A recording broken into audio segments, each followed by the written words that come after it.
نحمده ونصلي على رسوله الكريم اما بعد فاعوذ بالله من الشيطان الرجيم بسم الله الرحمن الرحيم رب اشرح لي صدري ويسر لي امري واحلل عقدة من لساني يفقهوا قولي۔ توبہ کا واجب ہونا، یعنی توبہ صرف یہ نہیں کہ تمہیں چوائس دی جا رہی ہے، نہیں، توبہ کرو ہی کرو۔ توبہ کیا ہے؟ وہ واپس لوٹنا ہے۔ کس سے؟ اس سے جسے اللہ ناپسند کرتا ہے، ظاہری طور پر اور باطنی طور پر۔ اس چیز کی طرف لوٹنا جسے اللہ پسند کرتا ہے، ظاہر میں اور باطن میں۔ کیا مطلب ہے اس کا؟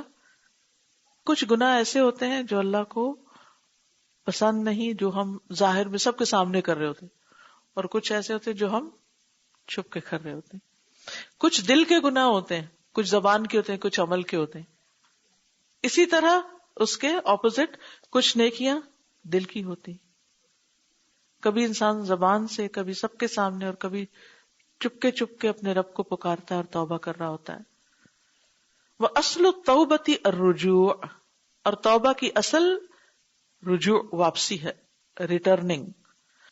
اور کہا جاتا ہے جو پلٹ آئے، لوٹ آئے اللہ کی مخالفتوں سے، یعنی مخالفت کرنے سے اللہ کے حکم کی، اللہ سے حیا کر کے، اللہ تعالیٰ کیا کہیں گے، یہ بندی کیا کر رہی ہے، تو کبھی اس گناہ کے کرنے کی شرمندگی ہمیں توبہ کی طرف لے آتی ہے، وَخَوْفًا مِّنْ عَذَابِهِ، اور کبھی اللہ کے عذاب سے خوف کھا کر بندہ پلٹتا ہے، تو یہ توبہ کرنے والا ہے۔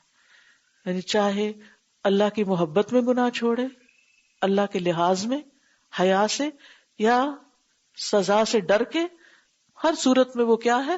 تائب ہے، توبہ کرنے والا ہے۔ توبہ فرض عین ہے ہر مسلمان پر، کتاب کی روح سے، یعنی قرآن مجید کی اور سنت رسول صلی اللہ علیہ وسلم کے اعتبار سے، اور اجماع کے دلائل سے۔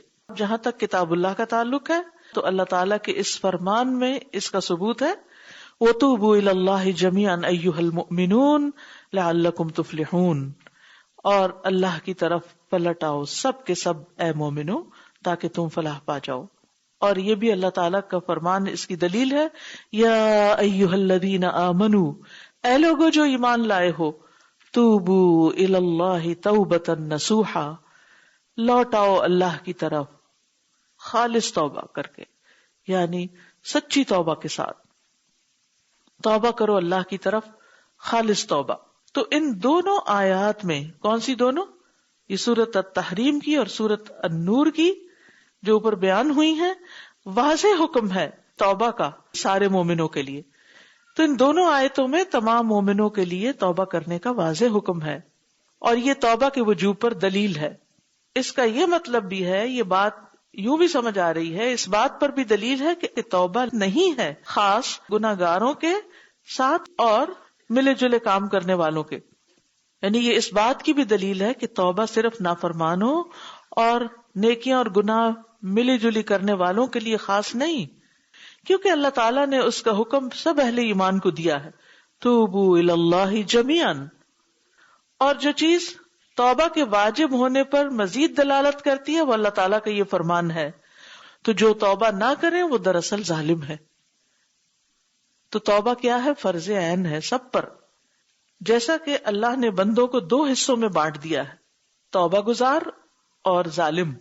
چونکہ ظلم حرام ہے تو توبہ لازم ہے، یعنی ظلم کرنا کیا ہے؟ حرام۔ تو ہمیں کس سٹیٹ میں ہونا چاہیے؟ ظلم کرتے رہنے کی، اپنے اوپر گناہ کر کے؟ نو، ہمیں اس ظلم کو ہٹانا اور اسے نکلنا ہے، تو توبہ اس کا راستہ ہے۔ اور جہاں تک سنت کا تعلق ہے تو سنت میں بھی نبی صلی اللہ علیہ وسلم نے توبہ کا حکم دیا ہے۔ آپ نے فرمایا، اے لوگو اللہ کی طرف توبہ کرو، میں ایک دن میں 100 بار توبہ کرتا ہوں۔ توبہ کون کر رہا ہے؟ رسول اللہ صلی اللہ علیہ وسلم۔ وہ کیوں توبہ کر رہے ہیں؟ ان کے تو اگلے پچھلے گناہ معاف تھے، پھر بھی توبہ کر رہے ہیں۔ جی ہاں، تو توبہ سب کے لیے ہے، چاہے کوئی پیغمبر ہی کیوں نہ ہو۔ جہاں تک اجماع کا تعلق ہے، ابن قدامہ نے کہا توبہ کے واجب ہونے پر اجماع منعقد ہو چکا ہے، یعنی سب کا اس پر اتفاق ہے، کوئی بھی یہ نہیں کہتا کہ توبہ کی ضرورت نہیں کسی کو۔ شیخ الاسلام ابن تیمیہ کہتے ہیں، ہر بندے کے لیے توبہ لازم ہے، اور وہ واجب ہے پہلوں پر بھی اور پچھلوں پر بھی، بڑوں پہ بھی چھوٹوں پہ بھی، سب پہ لازم ہے۔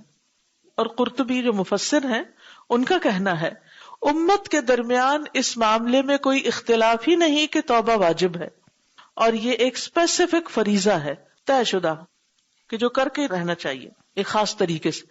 تم پر اللہ کی رحمت میں سے ہے یہ کہ اس نے توبہ کو لازمی فریضہ قرار دیا، یہ اس لیے کہ تمہیں معاف کر دے اور تیرے گناہ ڈھانپ دے اور تیری برائیاں مٹا دے۔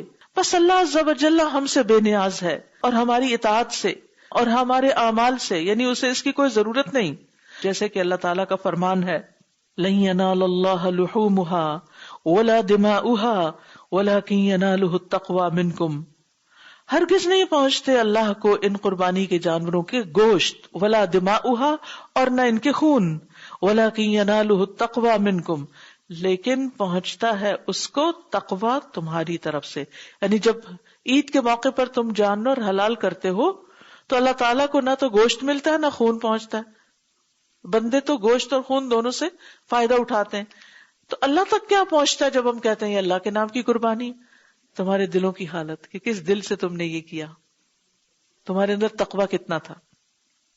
تو سچی توبہ کی طرف دوڑو، جلدی کرو، ہر روز توبہ کی تجدید کرو، رینیو کرو، اور ہر وقت، کیونکہ اپنے گناہ سے لوٹنے والا اور اس پر نادم ہونے والا وہ اصرار کرنے والا نہیں ہوتا، خواہ وہ دن میں 70 سے زیادہ دفعہ اس گناہ کی طرف لوٹے۔ یعنی یہ نہیں مطلب کہ پھر ہر وقت گناہ کرے جان بوجھ کے، بھول چوک، یعنی آپ دیکھیں کہ دن میں ہماری زبان سے کتنی ایسی باتیں نکل جاتی ہیں ہر روز، باوجود کوشش کے کہ جو ہم نہیں چاہتے کہ نکلیں۔ اب نکل آئی تو کیا فرسٹریشن میں بیٹھ جائیں گے کہ میں تو کبھی ٹھیک نہیں ہو سکتی، اس لیے میں تو اپنے آپ سے ڈس اپوائنٹڈ ہوں۔ نو، مومن کبھی ڈس اپوائنٹڈ نہیں ہوتا، وہ کوشش کرتا رہتا ہے اور اللہ کی طرف لوٹتا ہے اور اللہ سے دعا کرتا ہے کہ مجھے پہلے سے بہتر انسان بنا دے۔ جو اس چیز کی کوشش میں لگ جاتا ہے اللہ تعالیٰ اس کی حالت امپروو بھی کر دیتے ہیں، اس کو نکال بھی دیتے ہیں اس سے، پھر کیونکہ وہ اس میں سچا ہوتا ہے۔ یہ بار بار توبہ کرنا ایسا ہی ہے نا جیسے بار بار نہانا، بار بار وضو کرنا، بار بار، تو آپ دیکھیے کہ جب بار بار آپ اپنے آپ کو دھو رہے ہیں تو پھر پہلے آپ جس گندگی کے عادی ہو گئے تھے تو اب آپ اس صفائی کے عادی ہو جائیں گے، پھر آپ کو وہ گندگی میں جانا بھی اچھا نہیں لگے گا۔ سبحانک اللہم و بحمدک، اشہد ان لا الہ الا انت، استغفرک و اتوب الیک۔ السلام علیکم و رحمۃ اللہ وبرکاتہ۔